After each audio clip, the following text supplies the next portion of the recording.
In this video, I'm going to address the question of when to double.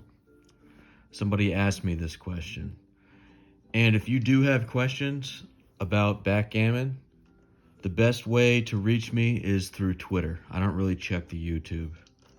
And I mostly just check Twitter like once or twice a week. I mean, that's about it. I used to be addicted to Twitter, so I no longer do that. Nobody really cares about my opinion anyway, so who gives a shit?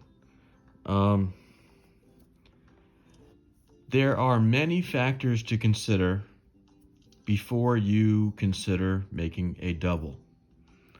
One of the factors is, have you gotten your back pieces out? Right now I have one back piece out. Even if I get two back pieces out, I might not consider a double. Say I roll a 6-5. Even then, I'm not completely protected.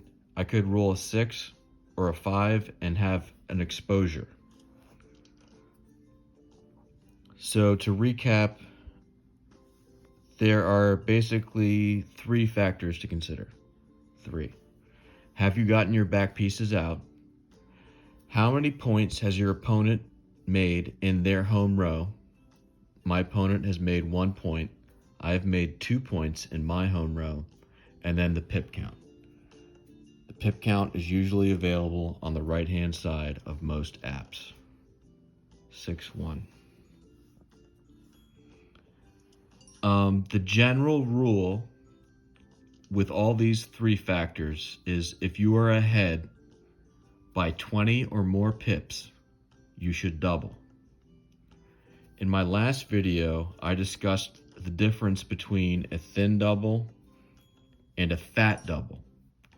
Generally, you want to make fat doubles. Right now, I have 3 points made in my home row. My opponent only has 1 point made in my home row. That was a desperation hit. It does absolutely nothing for him, really, unless I roll 6s. And I rolled a 1 and a 5.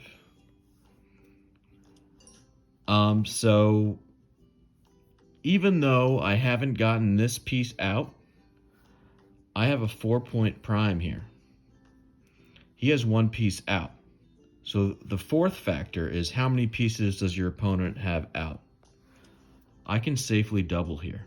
Let's look at the pip count. 127 to 163. And that's it. So the general rule is if you are 20 pips ahead, you got your back pieces out, if you have a prime, you should double. And it just comes with experience. The more you play and the more you make incorrect doubles, the more you will learn. So basically, my advice is learn from your mistakes. Take my advice for what it is, make a few bad doubles, learn from your mistakes, and move on. That's how AI trains itself to beat humans. AI plays multiple games against itself and then learns from its mistakes and improves. That's what you should do. Have a good day. Thank you for watching.